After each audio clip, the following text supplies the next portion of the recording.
Ready? Yeah.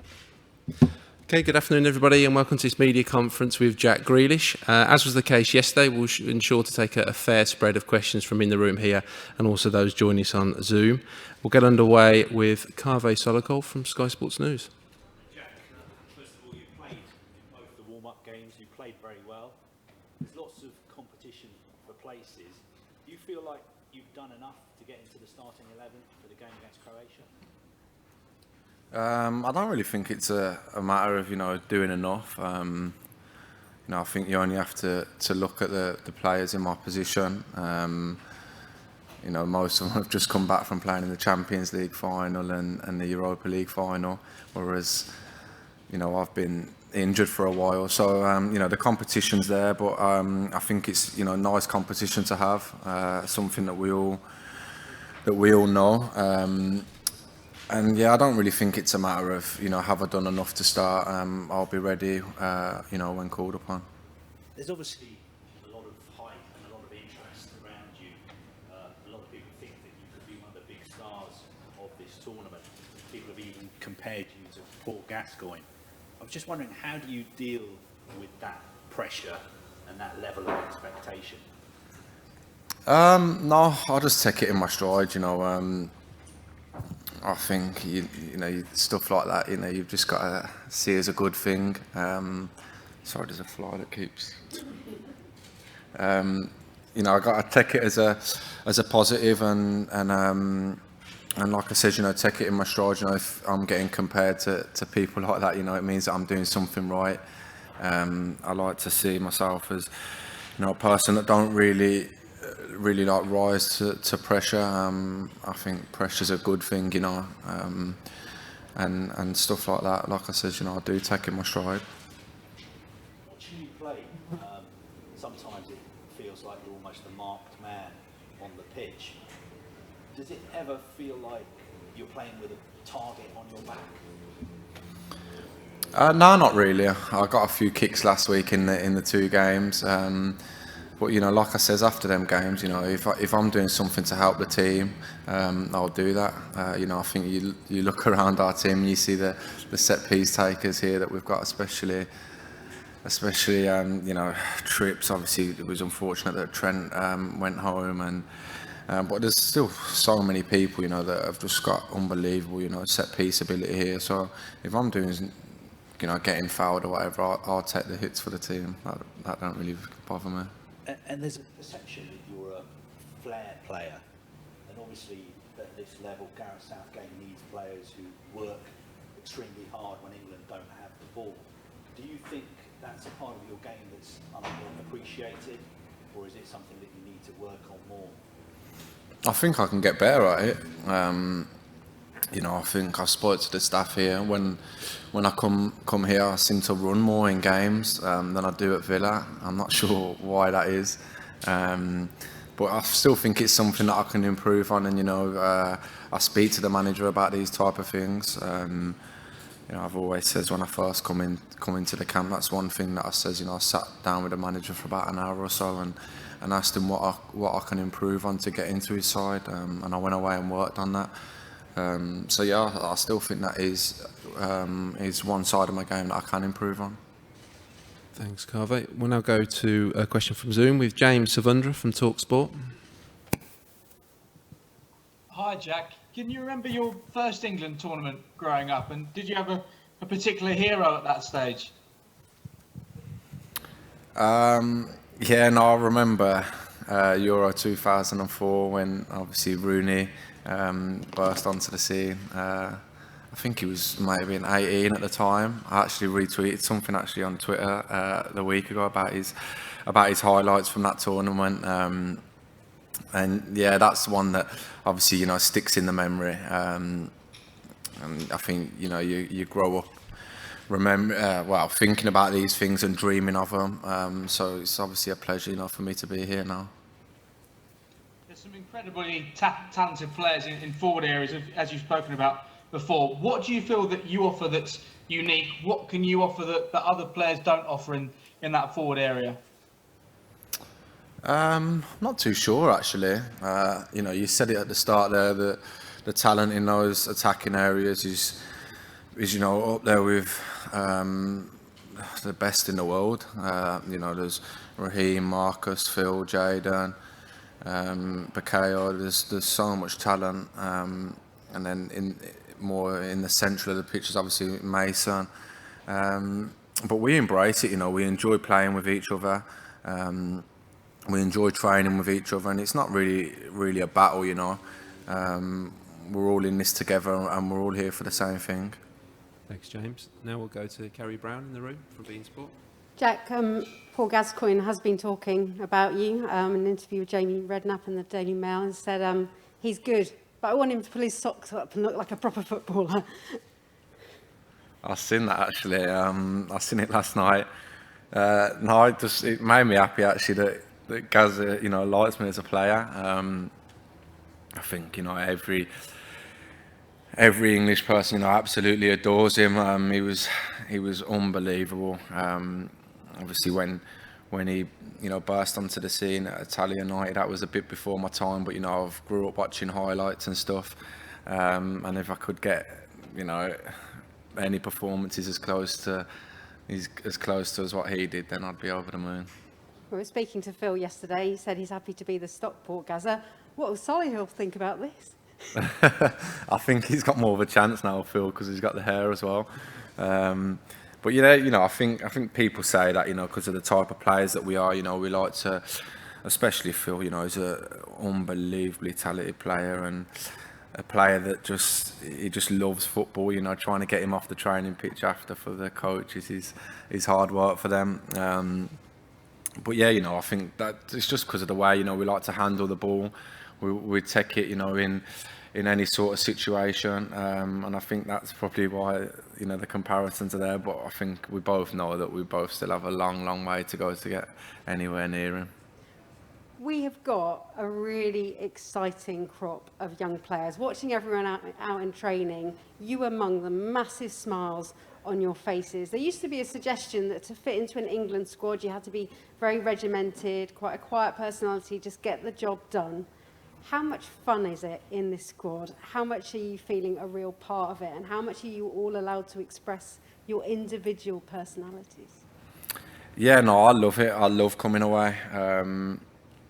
I've heard people say before, years and years ago, that they didn't really enjoy coming.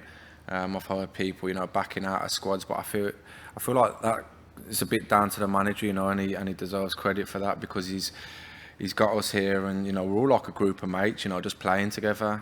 We love coming away, love training together, and I think that works. As soon as you go onto the pitch. But yeah, I just think you got to come here, enjoy yourself, express yourself, and I think your performances will show. You've played in this number 10 role in the last 2 matches. Gareth seems to be able to have so many different situations and so many formations. How many different formations have you set up in? And when you play against each other, as in a squad in 2 teams, is there any difference in strength? No, not really, because like I said, there's so much talent. I'm not going to sit here and tell you the tactics, because I don't think the manager would be too happy. But there's just so much strength all around the squad. And it's a pleasure, for me to come here and play and train with these guys. You come here and you play with the likes of, Harry Kane, who's just had one of the best seasons I think ever as a Premier League footballer. I don't know how he didn't get more awards than he did, with the most assists, most goals. So it's just, a pleasure for me to come here and play with these type of players. Thanks, Gary. We'll go back to Zoom with one from Mark Manbryans from Press Association. Hi, Jack. This will be your first senior tournament with England, and this is a squad with a little less experience than in recent tournaments. Would that be a benefit this time around? And I was just wondering if you'd spoken to John Terry about playing in tournaments and representing your country on such a big level. I think it could definitely help, because I think we still have the experience there. There's so much experience in the side at the moment that was in Russia, in 2018. You have Stonesy, Harry Maguire, Hendo, H up top, Raheem. So there's still, you know, you have all that experience, and then you have a blend of, you know, all the youngsters coming through. You know, Jude, Bakayo, and I think we have a young squad actually. I did read something saying that we're one of the youngest in the tournament, if not the youngest. And I think, you know, that can help us. Like I said, you know, we have a bit of both, so fingers crossed it does. Thanks, Mark. We'll go back to the room with Steve Scott from ITV. You touched on it already, but I wonder, do you ever get fed up with the amount of times you're fouled? And does it take a lot of self-discipline from you not to either retaliate or make sure it doesn't impact on your game? No, I don't really get fed up with it. You know, sometimes obviously you have certain tackles that hurt. But no, I don't really get fed up with it at all. You know, like I says earlier, if I'm doing something positive, you know, for my team, then obviously it's a good thing for me. It's probably not so good getting fouled as much at Villa because I said in the interview the other day, we probably don't have the quality of set piece takers at Villa that we do here. So, like I said, you know, if I'm doing something for the team, then I'm happy. They'll be listening to that at Villa, you know. I know, I'll probably have a few messages on my WhatsApp after. On that, what do you think you've learned as a captain? Do you think it's changed you? Yeah, definitely. I think it's changed me on and off the pitch. I think that was always going to come, you know, I was always going to grow up a bit more at some stage, you know, mature a bit more. But I think the main thing, you know, is being here for this season. You know, you come here and you see the lights of Jordan Henderson and Harry Kane, and you know what they do off the field. Obviously, what they do on it, we can all see that. But what they do on the training pitch and around the place, and how they look after themselves, you know, and you sit there and you think, no, it's no wonder why they have, you know, why they've had the careers that they have had. And you know, that's, I think, one of the main things that has made me mature as a player, as a person, and as a captain. Is there anyone in particular who's been a great influence through this period on you, another player I play with or played against? I'll probably say Harry Kane. You know, I speak to him a lot, but I speak to everyone. You know, in the changing room. You know, I think it's good to when you do come away with England, you know, to get different opinions off people, see what certain people do, what certain people don't do. But you know, when you come away here, there's no better person to look at than Harry Kane. You know, to see the way he looks after himself and stuff like that. And like I said to you, Justice, there's no, you know, for me, it's no reason why he's at the top of his game. You know, and like I said, I think he's had one of the best Premier League seasons I've ever seen, but you know, he's right up there, and I'm surprised he hasn't won a few more awards. Thanks, Steve. We'll go back briefly onto Zoom with a question from Antonello Guerrera from La Republic. Hello, Jack. Thanks very much. I work for an Italian paper, and in Italy you have been compared to Francesco Totti because of your style, because of your quality, and also I retrieved a 2014 tweet of yours saying there are so many Francesco Totti in London. I don't know which was the reason for that, but I wanted to ask you, what did Totti mean for you, if meant something? Did you get any inspiration from his class, and what is the most remarkable quality that you maybe share? Thank you. Yeah, no, he was obviously an unbelievable player. You know, a player that stayed at his club, you know, throughout his whole career. You know, he showed great loyalty there. But yeah, he was an unbelievable player for club and for country. I'm not too sure. I'd probably have to ask you what you think. You know, the same qualities that we do share. But yeah, he was one player that, you know, I grew up watching, and that I certainly looked up to. Thank you, Antonello. We'll go back in the room with Nat Perks from BBC. Hiya. Yesterday we were hearing from Luke who was one of the only 3 survivors from the Brazil squad back in 2014, and he was saying at that point he didn't really appreciate it. It's almost like you don't know what you've got till it's gone. Are you old enough, wise enough now to cherish every moment of this? Oh, definitely, yeah. This is what I've wanted, my whole life, especially this season.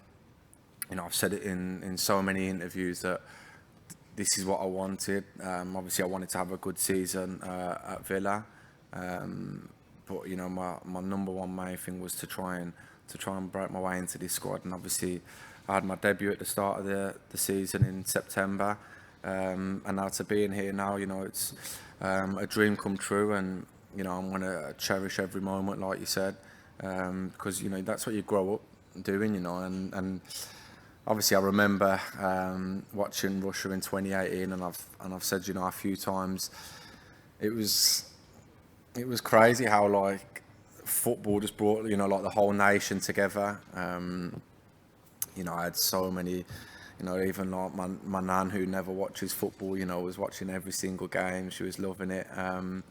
And I think that's down, to the staff here. Credit to them and credit to the players for doing that. So that's another reason why I was desperate to be a part of it. How are your family gonna feel and act if hopefully they see you going out at Euros with England and being on that pitch and giving it your all? Yeah, no, it'd be unbelievable. My family are so excited already. It will obviously be a great feeling, for them to watch me at a major tournament.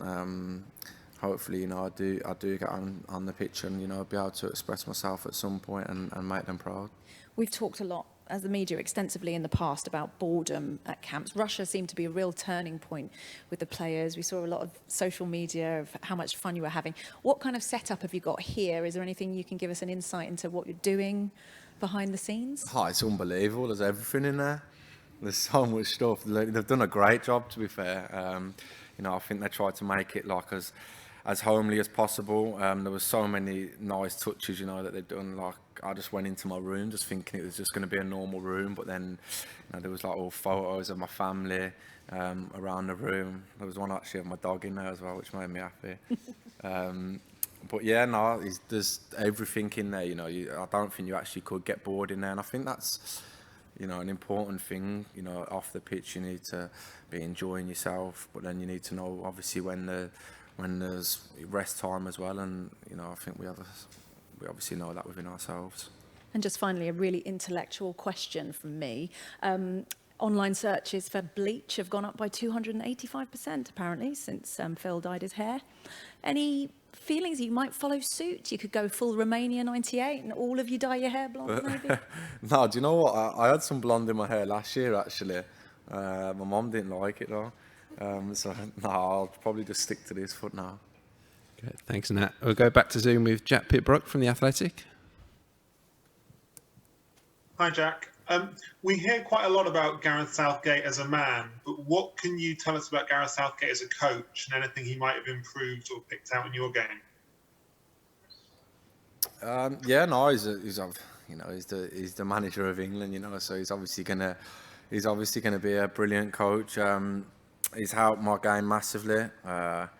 That's one thing at the start of the season, like I said before.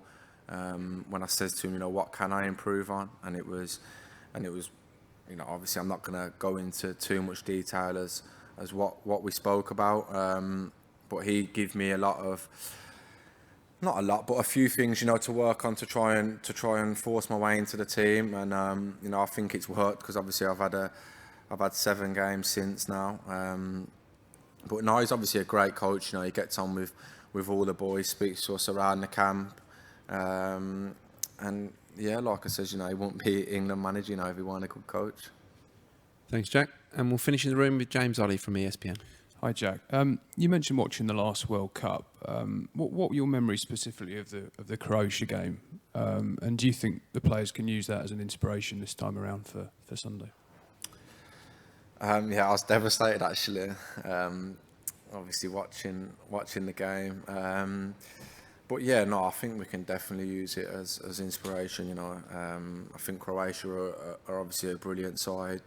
They have talented players, you know, all over the pitch from big clubs as well. But yeah, you know, it's a game that obviously we'll go into full of confidence. I feel like we've had good preparation. We'll obviously have a good week this week as well now. But like I says, yeah, we've obviously played them a few times now, and we obviously know it's going to be a difficult game, but something that we're obviously looking forward to, and we'll probably cherish every moment. And also, a few years ago, you took some criticism when you turned down the chance to play for Ireland. I just wondered whether being here now and being part of this squad and the setup, whether you feel that was sort of worthwhile. Yeah, when I was young, I was I 15, I think. I got asked to play for England and Ireland at a tournament. I got asked to play for both, and then I went away with England, and I was in my room and I collapsed the day before we was meant to be training, and I got sent home. And then during that time, I went to Ireland to trial there, and I played, and I just loved it. And you know, that's one thing that I've always says. You know, when you're younger, you just do what you know makes you happy, and I loved every obviously moment that I had there. Was just a young kid enjoying my football, and then you know as I got older, you know I started playing obviously at Villa. In the first team, I broke through, and you know there was a time where I thought, obviously I'm English. You know my parents were born in England. I was obviously born in England, so I feel English. And obviously, yeah, I've obviously changed to England, and since then, you know I've never looked back. I've enjoyed every moment that I've had here, and you know, I won't be here today, would I now, if I didn't? When you say you collapsed, do you know what happened? That must have been a scary experience for you. I don't even know, you know, I was just in the bathroom and I just woke up on the floor. So I don't actually know what happened. I don't know if it was nerves or whatever. I'm not actually too sure. But the next day I was obviously fine, you know, ready to go and train. But obviously for medical reasons I couldn't. Thank you. Thanks, James. That concludes the live section of this media conference. We'll now have a very short section embargoed until 10:30 p.m. this evening. And if we can get the microphone across the map done from the Express. Yep. James, can you pass the microphone?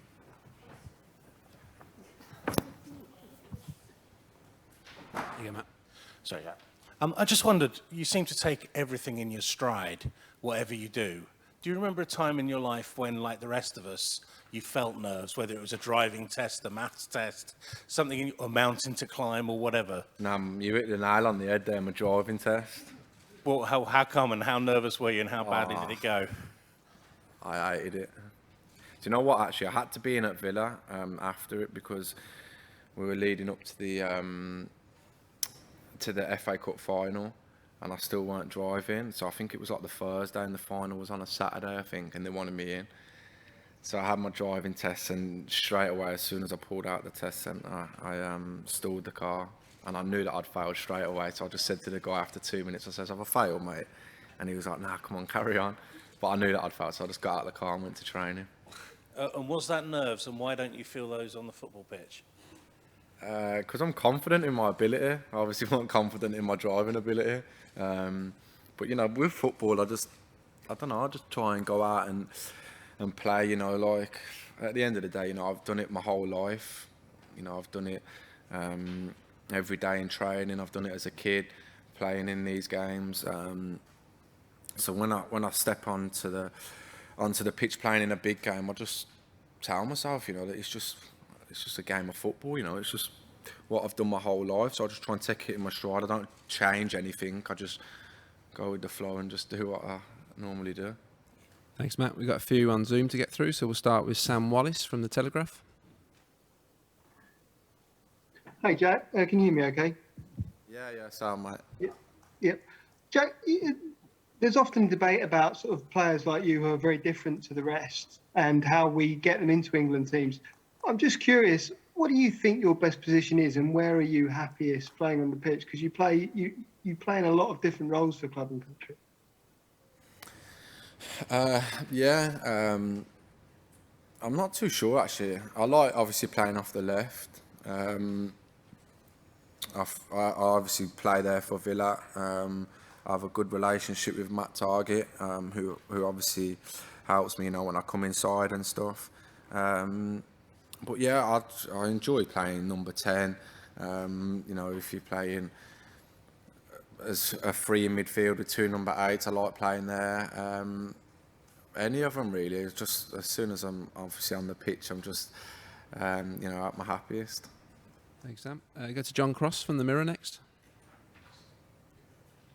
Hi, Jack. I was just going to ask you about maybe your sort of kind of conversation with Gareth Southgate, and also just working hard that you alluded to. Is that an aspect of your game that's sort of the tracking back and sort of kind of getting back and helping the defensive side of the team that you've really worked hard on to try and nail down this England place in the last few months?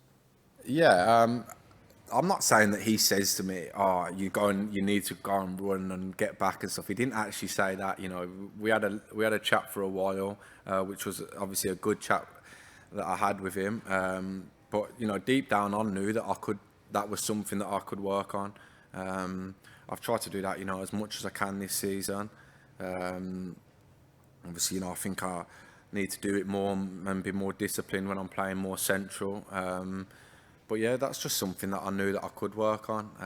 And obviously I went away and I've tried to do that as much as possible this season. Thanks, John. Next, go to Craig Swan from the Daily Record. Good afternoon, Jack. I hope you're well. Hello, mate. You all right? Yeah, I'm okay, thank you. Jack, it's a very intriguing group to get started. Obviously, England, yourselves, and Croatia are rightly viewed by most people as the favourites to progress. The Czech Republic will have their say, obviously, but I just wondered how you assess the threat of Scotland and how much of a challenge you think they may pose, because they kind of fly into this a little bit under the radar and without a lot of pressure on them. Do you feel they're a danger in the group? Oh, definitely, yeah. I think they've got a really good side. They've got players. They've got John McGinn, Che Adams, Robertson, Tierney, McTominay. Who are all fully established Premier League players who have played a lot this season. I think they'll obviously pose a massive threat to everyone in the group.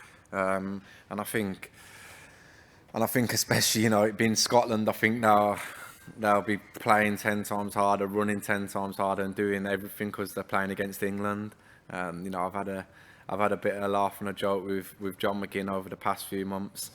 About the game, but leading up to the game, I won't be speaking to him at all. Thanks, Craig. Next, go to Dan Kilpatrick from the Standard. Hey, Jack.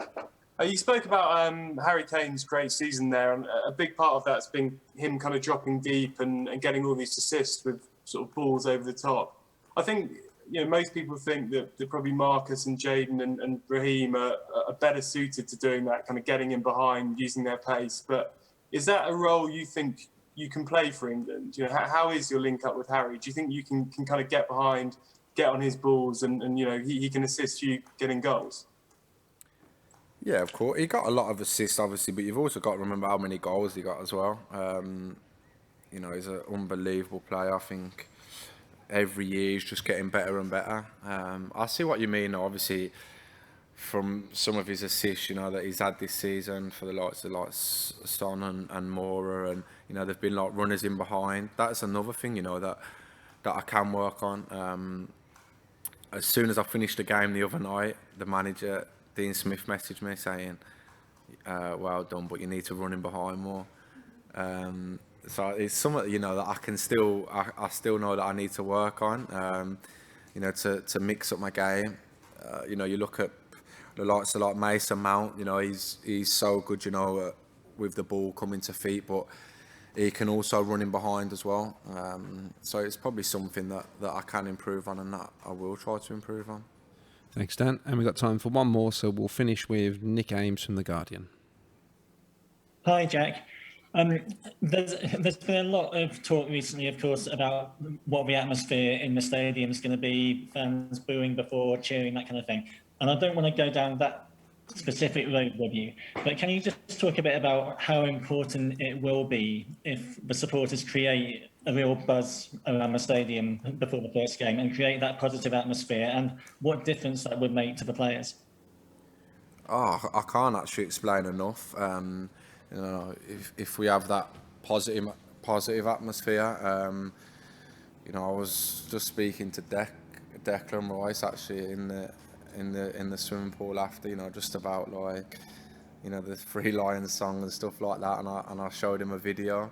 You know, it's just stuff like that gets, well, it certainly gets me pumped up, you know, and makes me happy, and I know it does for a lot of the other lads as well. Yeah, you know, it's that positive atmosphere, you know, singing, which I'm sure we'll get. You know, you only have to look at videos from Russia in 2018, and you'll see plenty of them. But that's the thing that I said earlier about the nation coming together, and that will only, you know, spur us on and make us perform better. So fingers crossed that can happen. Thanks, Nick. Sorry to disappoint those that had their hands raised, but we're going to have to conclude it there. Thanks for joining us today.